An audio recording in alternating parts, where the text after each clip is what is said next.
എല്ലാവർക്കും പുതിയൊരു വീഡിയോയിലോട്ട് സ്വാഗതം. ഈ ഒരു വീഡിയോയിലൂടെ നമ്മൾ ഡിസ്കസ് ചെയ്യാൻ ഉദ്ദേശിക്കുന്നത് എക്കണോമിക്സ് എക്സാമിന് എങ്ങനെ നല്ല മാർക്ക് സ്കോർ ചെയ്യാം, ഈ അവസാന നിമിഷത്തിൽ എങ്ങനെയാണ് സ്മാർട്ടായിട്ട് പഠിക്കേണ്ടത്, അതുമായിട്ട് ബന്ധപ്പെട്ട് കുറച്ച് ടിപ്സ് ആൻഡ് ട്രിക്സ് ആണ്.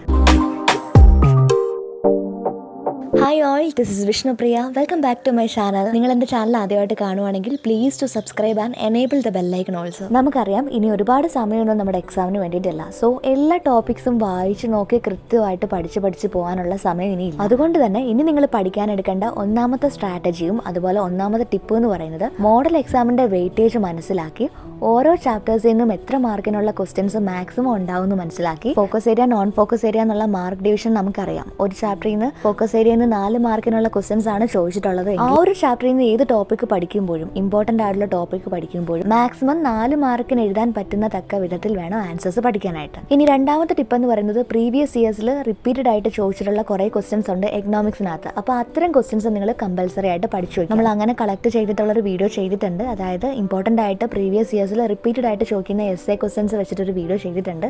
അത് പഠിച്ചു വെക്കുന്ന ഒരാൾക്ക് ഒരു ടെൻഷനും ഇല്ലാതെ എക്സാം എഴുതാൻ പോകാൻ പറ്റും. ഇനി മൂന്നാമത്തെ ടിപ്പ് എന്ന് പറയുന്നത് ഗ്രാഫുകൾ പഠിക്കുക എന്നുള്ളതാണ്. ഈസി ആയിട്ടുള്ള ഗ്രാഫുകളാണ് ഒട്ടുമിക്ക ഗ്രാഫുകൾ. മൈക്രോ എക്കണോമിക്സിൽ നമുക്ക് പഠിക്കാനുള്ള ഗ്രാഫുകളെല്ലാം തന്നെ നമ്മൾ അത് വരയ്ക്കാൻ പഠിച്ചു കഴിഞ്ഞാൽ അതിൽ നിന്ന് തന്നെ നമുക്ക് എക്സ്പ്ലനേഷൻ സ്വന്തം സെന്റൻസിൽ എഴുതാൻ പറ്റും. പ്രത്യേകിച്ച് ബൈ ഹാർട്ട് ചെയ്ത് നമുക്ക് ആ എക്സ്പ്ലനേഷൻ പഠിച്ചുകൊണ്ട് പോകേണ്ട ആവശ്യമില്ല. സോ ഈസി ആയിട്ട് മാർക്ക് മേടിക്കാൻ പറ്റുന്ന ഒരു വഴിയാണ് ഗ്രാഫുകൾ വരയ്ക്കാൻ പഠിക്കുക എന്നുള്ളത്. മൈക്രോ എക്കണോമിക്സിന്റെ മോസ്റ്റ് ഇമ്പോർട്ടന്റ് ആയിട്ടുള്ള ഗ്രാഫുകൾ എല്ലാം ഈസി ആയിട്ട് വരയ്ക്കുന്ന ക്ലാസ്സുകൾ അപ്ലോഡ് ചെയ്തിട്ടുണ്ട്. ഓൾറെഡി ആ വീഡിയോസ് കണ്ടിട്ടുള്ളവരോടല്ല, കാണാത്തവർക്ക് വേണ്ടിയിട്ട് പറയുവാണ്. വളരെ കുറച്ച് സമയം സ്പെൻഡ് ചെയ്തുകൊണ്ട് മൈക്രോ എക്കണോമിക്സിന്റെ ഫസ്റ്റ് ചാപ്റ്റർ തൊട്ട് മൈക്രോ എക്കണോമിക്സിന്റെ 6th ചാപ്റ്റർ വരെയുള്ള നോട്ട്സ് ഏറ്റവും സിമ്പിൾ ആയിട്ടുള്ള ഫോമിൽ എക്സ്പ്ലെയിൻ ചെയ്ത് മനസ്സിലാക്കി തരിക എന്നുള്ള ലക്ഷ്യത്തോടെ ചെയ്ത ലാസ്റ്റ് മൊമെന്റ് റിവിഷൻ ക്ലാസ്സസ് നിങ്ങൾ കാണണം. അങ്ങനെ നിങ്ങൾക്ക് മൈക്രോ എക്കണോമിക്സിന്റെ കാര്യത്തിൽ പിന്നെ ടെൻഷൻ അടിക്കേണ്ടതായിട്ട് വരത്തില്ല. ഇനി അടുത്ത ടിപ്പ് എന്ന് പറയുന്നത് നമ്മൾ പഠിക്കുന്ന എല്ലാ കാര്യവും നമ്മുടെ ലൈഫുമായിട്ട്, നമ്മുടെ ഡെയിലി ലൈഫുമായിട്ട് റിലേറ്റ് ചെയ്ത് പഠിക്കുക എന്നുള്ളതാണ്. ഉദാഹരണം പറയാം, ഡിമാൻഡിനെ എഫക്ട് ചെയ്യുന്ന ഫാക്ടേഴ്സ് പഠിക്കുക. നമ്മളൊരു സാധനം മേടിക്കാൻ പോവുകയാണെങ്കിൽ ആ ഒരു സമയത്ത് നമ്മുടെ അത് മേടിക്കാനുള്ള ടെൻഡൻസിയെ എഫക്ട് ചെയ്യുന്ന ഫാക്ടേഴ്സ് എന്തൊക്കെയാണെന്ന് ആലോചിക്കുക. കൺസ്യൂമർ തിയറീസ് പഠിക്കുമ്പോൾ ഒരു കൺസ്യൂമർ ആയിട്ട് മാറുക, പ്രൊഡക്ഷൻ റിലേറ്റഡ് ആയിട്ടുള്ള കാര്യങ്ങൾ പഠിക്കുമ്പോൾ ഒരു പ്രൊഡ്യൂസർ ആയിട്ട് മാറുക. അങ്ങനെ ഓരോന്നും നമ്മുടെ ഡെയിലി ലൈഫുമായിട്ട് കണക്ട് ചെയ്ത് പഠിക്കാൻ ശ്രമിച്ചു കഴിഞ്ഞാൽ വളരെ ഇൻട്രസ്റ്റിംഗ് ആയിട്ട് നമുക്ക് ഈ ഒരു സബ്ജക്ട് പഠിച്ചു തീർക്കാൻ പറ്റും. ഇനി അടുത്ത ടിപ്പ് എന്ന് പറയുന്നത് നമ്മുടെ എല്ലാ ചാപ്റ്റേഴ്സിന്റെയും പുറകിലായിട്ട് അഡീഷണൽ ആയിട്ട് കുറച്ച് ക്വസ്റ്റ്യൻസ് തന്നിട്ടുണ്ടായിരിക്കും.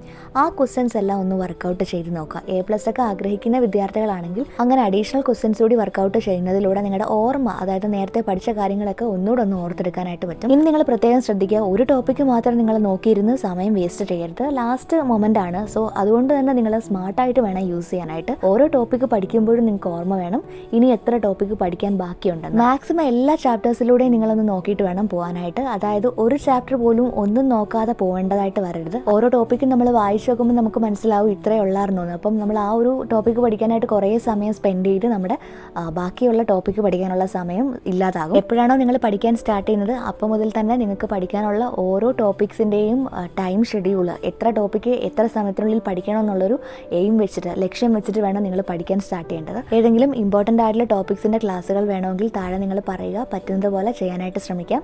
ദെൻ ഇത്രയാണ് എക്കണോമിക്സ് എക്സാമിന് നല്ല മാർക്ക് സ്കോർ ചെയ്യാനുള്ള ടിപ്സ് ആൻഡ് ട്രിക്സ്. ഇനിയുള്ള ഓരോ നിമിഷവും വേസ്റ്റ് ചെയ്യാതെ മാക്സിമം നന്നായിട്ട് പഠിക്കാനായിട്ട് ശ്രമിക്കുക.